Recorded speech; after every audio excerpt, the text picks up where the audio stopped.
Thank you. Thank you. Thank you. Hi. Good morning, everybody. I'm so glad we're all together again. Yeah, absolutely. So we're going to talk about truth. We're going to talk about love. We're going to talk about kindness today. And what I hope to convey is something kind of bold, which is the meaning of life. And the reason I want to put this out there in such a, assertive way is to get you to push back on it. It's to get you to, this is a moment where we challenge each other. We really challenge each other with these ideas so that we can grow into them. We can start to dig into this stuff. And so if I were to just kind of be mamby-pamby and like, it could be this, it could be that, that's not very challenging. But if I make a firm statement, then you can be like, wait a minute, that's not what I think, that's not what I believe, and that's what I want to have happen, right? So we're going to start with truth. And this is not an easy story. It's a challenging story. And I picked a challenging story because I think we can handle it. We're ready for it. And so under the topic of truth, there was this man named Anatole Broyard. And Anatole had his career really spanning from like the 60s through the 70s up through the 80s. And he was an American writer, a literary critic, and an editor whose output spanned several decades. He was a prolific contributor to several literary magazines and publications, most notably the New York Times, and where he served as a regular book reviewer for nearly 15 years and as an editor.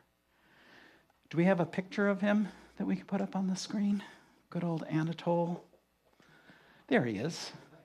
There he is. So Anatole had this very, very successful career at the Times and in literary circles, which in those days was, very white male dominated. It was in some ways a kind of a corporate environment that he stepped into. And he was incredibly successful. He was incredibly popular. He was very witty. He was very funny. Even in his criticisms, like in his book criticisms, he would be able to create play on words and just stimulate these readers of the Times and other publications. And the secret that he had that was very challenging for him, but he kept it most of his life, particularly his professional life, is that he was black. He was able to pass as white in these institutions. And this was how he was able to acquire the positions, the jobs, the opportunities. At least that's what he believed. He believed that if he were to be genuine about his family, about his heritage, about who he really is, that he would not be given those opportunities.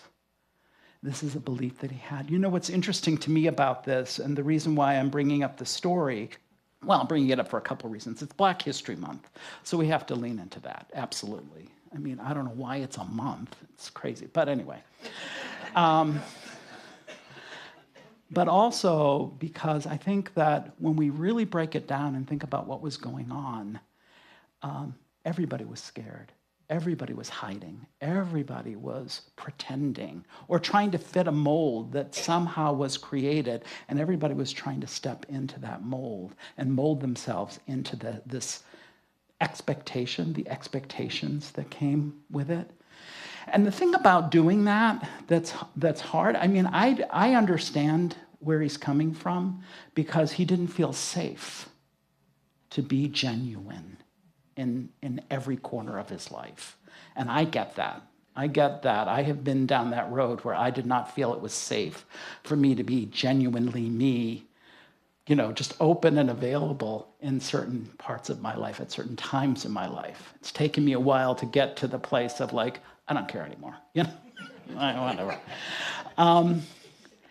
But I get that, and I think the challenge with that, the spiritual challenge with that, is it can create this sense of duality, right? There's this world out there that we think we have to fit into, and then there's our truth. And that creates this sense of separation. And that, of course, is what we're here to heal, right? And so the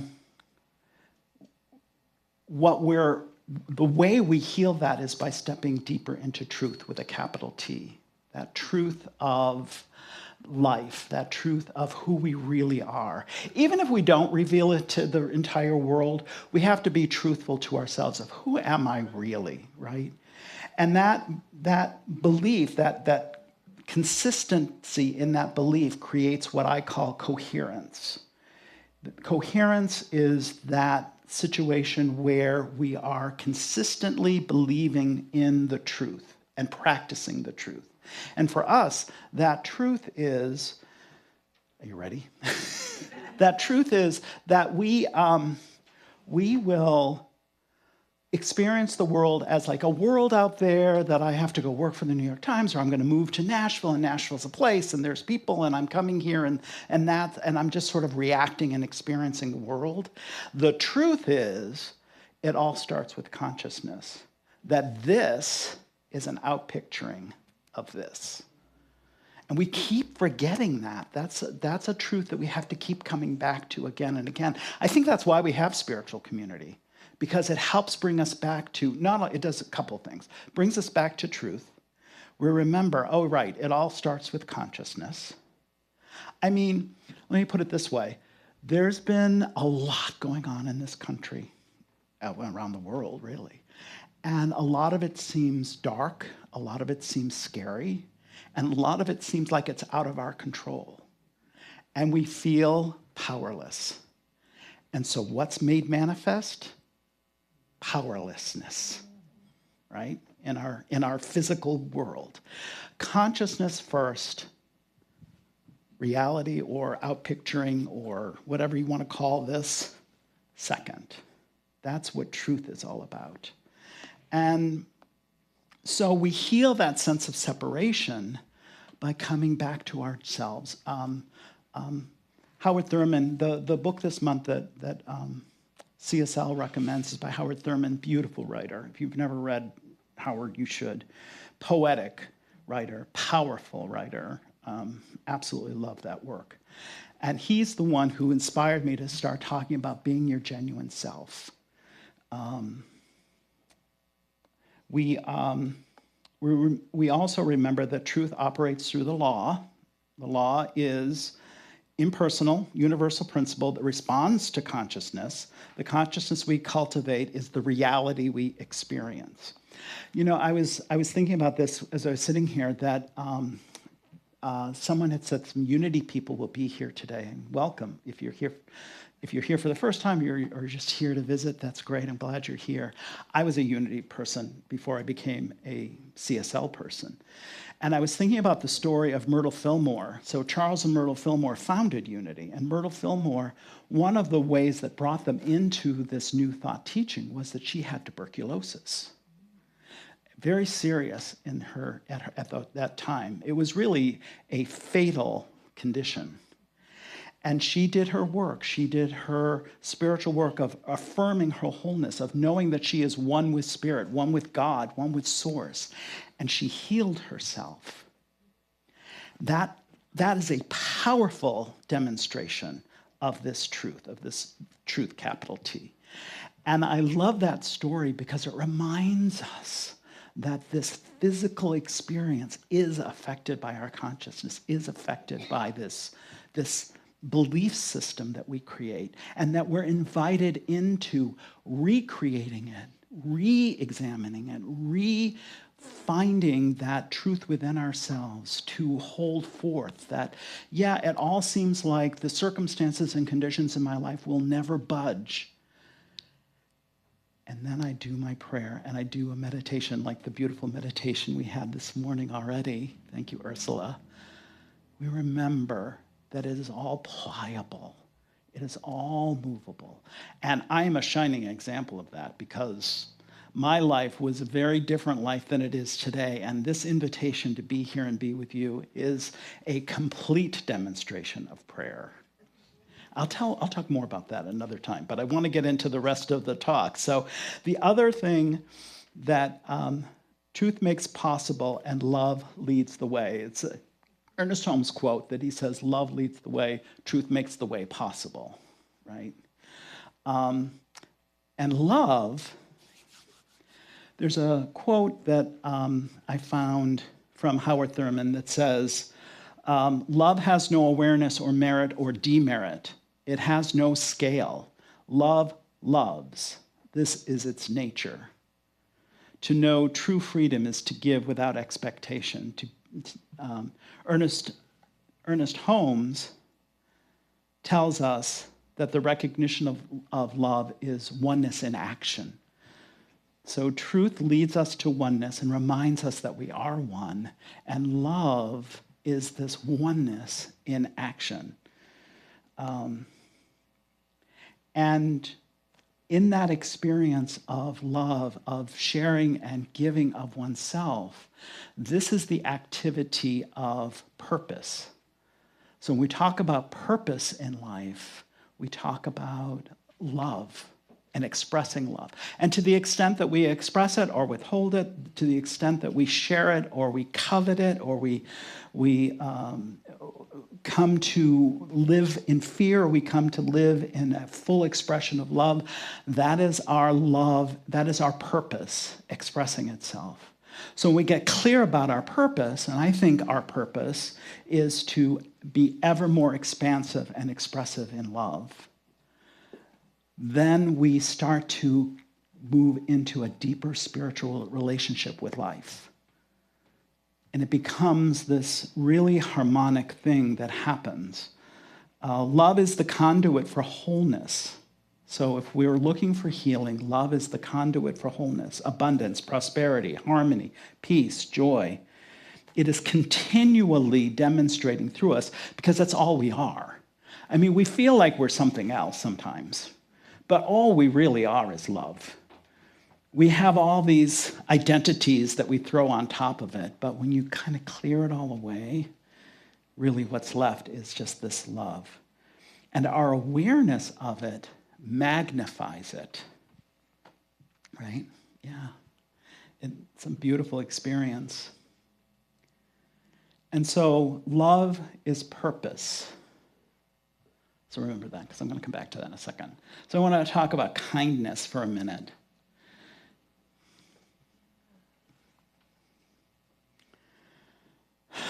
The real world experience of unconditional love is kindness.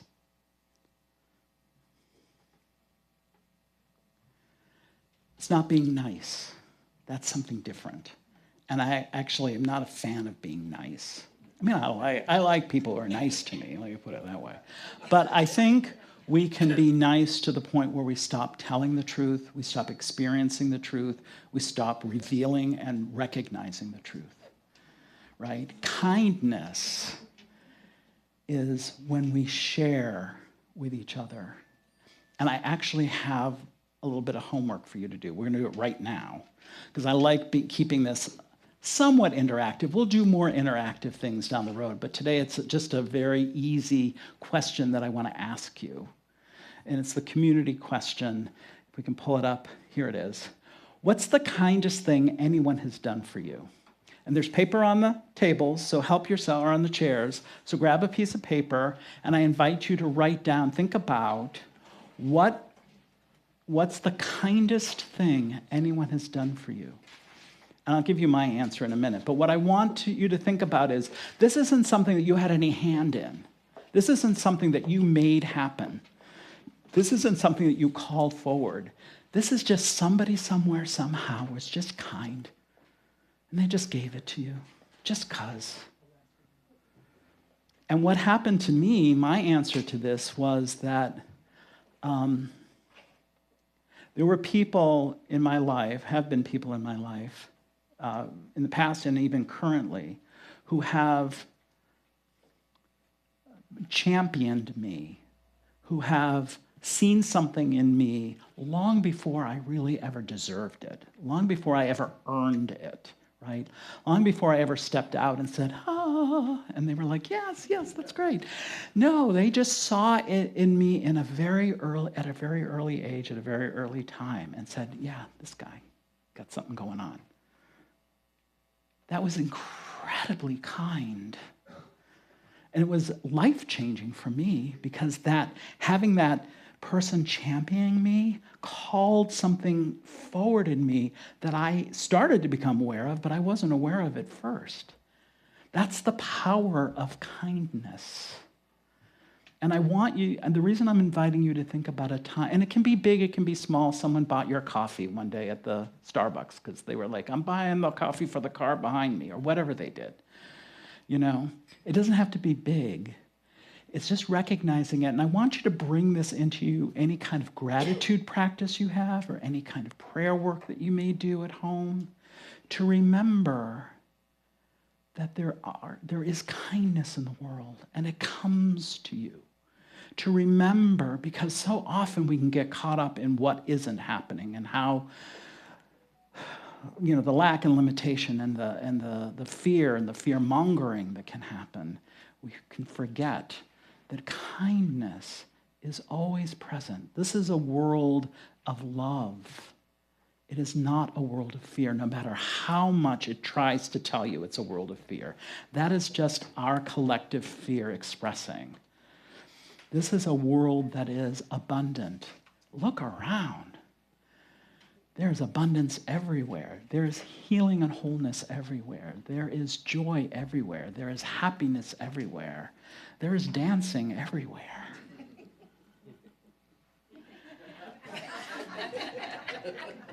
Right? I mean, we laugh, we joy, we enjoy each other, we love each other. If it doesn't happen anywhere else, it's happening in this room. You know? And we're building it together. And that consciousness just ripples out and changes the world. So that act of kindness, if I can find some notes here, is the significance. What does our life matter? Our life matters because we're in relationship to each other. Our life matters because we give and we receive from and through each other. So we have coherence, we have purpose, and we have significance. We have love, we have truth, we have kindness. This is the meaning of life. And when we practice this, because it takes practice, because we've learned so long how to bob and weave and survive and sort of dodge out of the way of all the different things that life sort of rains down on us or snows down on us or ices down on us, right? Yeah. We have to keep coming back to, okay, what's my center? My center is love. My center is God. My center is truth. Whatever your word is. I like the word God. Some of you may not, but we'll unpack that. I don't want us to be afraid of language, right? I think there's, like the word prayer means something very different in our community. We're going to end in prayer. Prayer isn't praying to something outside of ourselves in a beseeching way. Prayer is, for us, is praying from that place within, that perfect place of love. And knowing that, therefore, love must express in our lives. That's our form of prayer. I want us to own those words, to own that language for ourselves. That way you can walk into any center, any community, any church, any practice, and whatever they're saying, you can hear it, you can translate it into what you know to be true, right? It works for you. You don't have to feel alienated anywhere. I went to a Catholic mass because my friend insisted that I go. I am not a Catholic. No judgment, but it's not a system that really works for me for a lot of different reasons. But I was able to be present with what was happening in that entire service because I understood it from a metaphysical perspective. I had this new thought metaphysical understanding. And so I could really get a lot out of what was going on because I had this foundation. And so that's what I want us to create together. I want us to create this foundation. It's already here. It's already started. And we're going to keep deepening it through love, through kindness, through truth, through this idea of coherence, purpose, and significance. Because you are significant. Your life is important. Your life experiences are important. All of it is of value. All of it leads us back to consciousness and our life and our love. And it's the thing we take with us. When we leave this planet, which we're all going to do at some point, unfortunately, oh well. But what I do know to be true is that in the by and by, we will all be together again. But we will always carry with us that cultivation of love, expansive, love growing, love and truth that is ever expressing. So take a breath. Remember that there is kindness in the world. Remember there is love in the world. Remember truth. That we can change our lives through our consciousness. And let's take this into a prayer. So I just want to start by recognizing Source, God, higher power. It can be nature. It can be whatever word or phrase works. I like God. I like Source a lot. I use Source a lot. And I recognize this Source as the life force, the creative force that is the all that is all. It is everywhere and every when. And I say that because every when means it was never an absence. It was never not there. Even when I felt like it wasn't there, it was never not there. It's everywhere and every when. It is in and through me as I am one with it. I am an expression, I am an individualized expression of this love, as each and every single person here is an individual expression of this love, light, joy, laughter, God, truth. And so from this place of perfect love, of perfect unconditional knowing, of this place of truth, this place of purpose, and this place of kindness, I just say a word of blessing upon this community today, and this group, all who are listening, all who are watching, all that will watch the recording. I know that as you sit in your life, there may be things where you feel like love needs to express ever more deeply. And I hold that with you right here, right now. I just know that that is not only possible, but there is a plan for you for that. There is a resolution for you for that. There is movement. It is pliable. It is happening. It will happen for you and for me in ways expected and ways unexpected. It shows up in ways you kind of go, months and months and months from now, you look back and go, oh, that was a problem, but the solution didn't show up the way I thought it was going to show up, but it was still solved. It's still resolved. So I know this miracle is happening. This is the power and presence of God in my life, the power and presence of Spirit, the power and presence of Source. I acknowledge it. I just allow it to be. I am so grateful for it. I'm so grateful for this love of this community, the love that we share together, the love that we express together. I'm so grateful to know the powerful, powerful consciousness that is created when we come together in this way. I'm so grateful for the blessings that are showing up in ways expected and unexpected. I just say a special blessing on anyone who's still struggling with their power or any conditions coming out of this weather recently, and just knowing that as I breathe into this, that nature is in harmony with you, that what is unfolding to bring you back into your comfort, into your health, into your vibrancy, into your joy. And I'm so grateful for that. I'm so grateful for this knowing, so grateful for this time with this beautiful community. I release it now, letting it go, letting it be, declaring it is so, and collectively together we say, and so it is. Thank you. May your life be filled with joy and prosperity in every way. Learn more about our programs or contact one of our practitioners at our website, CSLNashville.org. You may also want to follow us on Facebook at CSLNASH. You can make a big difference with your financial gift at loveCSLN.com.